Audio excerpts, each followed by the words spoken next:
and I wanted to share some educational tools with you today that you might find useful to use in your classroom in the next year. So the first source I want to share with you is called RhymeZone. I've been using this for as long as I can remember having a cell phone. I encourage my students to use this during our writing skill units and our poetry units. RhymeZone is a free site where you can type in any word you need to find a rhyme to. For this example, I'll use try. You search it, and it breaks down words that rhyme with try by syllable. I have never known it to not work. I love it so much. If you want to improve your writing, upgrade your language, or create poetry or songs, or make your students do something with any of that, this is a good site for that. It is completely free to use all of these features, so you can get rhymes, near rhymes, which are sounds that are almost sweet but not quite. You could look at phrases that include sweet, descriptive words, definitions of it, homophones, similar sounds. It does a lot for free. So I use this in my classroom. I use this personally. I love RhymeZone. I love that it's withstood the test of time.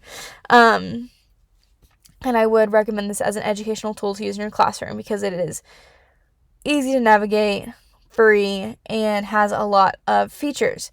The only con is that it's not shiny, there's no bells and whistles, but it does exactly what it needs to do. Another educational tool I want to show off is ReadWorks. ReadWorks is a site that allows you to pull articles for a variety of filters. I teach world history, 9th and 10th grade, but sometimes I need to stretch my kids a little higher, so I put that in to look. And I do have an account on my school account, but for my grad school account, I do not. But normally you would click on it, read the article. There's activities associated with some of them. It is like a smaller version of Common Lit.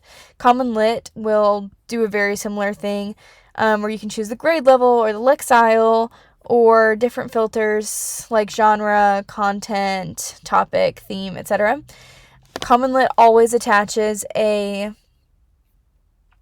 multiple choice discussion question worksheet with their reading, whereas this does not. But a pro of this is that it shows you where the source is from and where the information is from. Another pro of this is that you can use non-prose as a search. So if you wanted to show art or songs or any kind of like audio, graph, non-prose, that's something you could look at too. I find this really helpful, and it's free, and not a lot of the content is hidden behind a paywall. Free for educators, whereas Common Lit is not 100% free, although it is pretty like comprehensive. That's the con of this one. It is not as comprehensive because if I go back to what I was looking for, which was 9th through 12th world history, I only had 59 results, which is a lot less than, and now I have 29, which is a lot less than something like Common Lit would provide. However, there's more to access for free here. So this is ReadWorks. I love it. Newsela is kind of similar. It pulls intriguing and engaging articles for you. If you have the light version, you get 4 articles a month. It goes up to 8th grade, which is good for a lot of teachers, but as a secondary 9th through 12th teacher, it does not extend my readers to where I need them to go. So this wouldn't be the resource for me, but it could be a good resource for you. It allows you to assess understanding through formative checks. If you go into an article and you pay for the full version, you can assign polls, you can have them annotate on the site, you can have them add comments or listen to it out loud, you can prompt them and quiz them on it. So it is a really cool and interactive site. It has a lot of cool features and useful, engaging opportunities. However, that's embarrassing. All of that is hidden behind a paywall. So that is just so strange.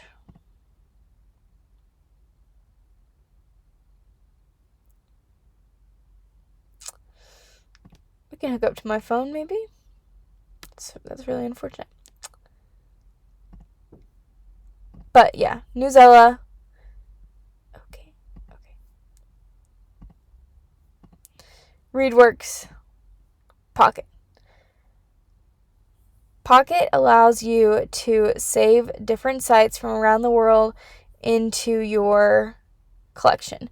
The free version gives you can save as many as you want. The only downside to the free version of Pocket is if the website disappears, so does what you saved. So here I've saved this because I am interested in when the convention is for next year. So I saved it when I was looking it up, and then I was able to find it through Pocket. Another pro is that it's a Chrome extension, so I'm saving it again as if this is a new site, and then when I go to Pocket later, I can access this from there. It creates a really clear, clean, crisp opportunity for us to find the stuff we were looking at and read it at a later date. As a teacher and a busy person, I know that sometimes I see really interesting articles or engaging text that I want to access later, but I don't have anywhere to put them, so they just get lost in the mud. But not with Pocket. Pocket always helps me come back to them. So I really enjoy Pocket for that. It can be compared to Instapaper, but I like Pocket because it's what I've used forever. Another interesting resource, and I think the final one, is Podbean. So Podbean is a site where you can make a very bare bones podcast for free. You can also follow other podcasts, discover other users. But what I like the most about it is that you can learn so much just in the site. They have so many tutorials and informational WikiHows of how to create a podcast, plan a podcast, do the business side of podcasting, all for free. If you pay for the serious version, the advanced version, then you can move into making money and sharing things in different ways, creating your own domain, etc., etc. But even without that, it allows us to create a really, like I said, bare bones podcast. And I think this is a really excellent site to use, especially for students, because it is super easy to navigate. Everything's on the side. Walking through it's easy. It guides you through everything you need to know. Again, major support center, lots of articles, a lot of video tutorials. It is a really good site for a learner or a newbie to podcasting. So I would recommend Podbean for all of your podcasting needs. The only con is that, some things are hidden behind a paywall. You can upgrade your account, but I will not be doing that today. But I think it's really interesting and helpful. So, would recommend Podbean. Anyways, those were my educational tools for today, and I hope you found something useful that you'll be able to use moving forward.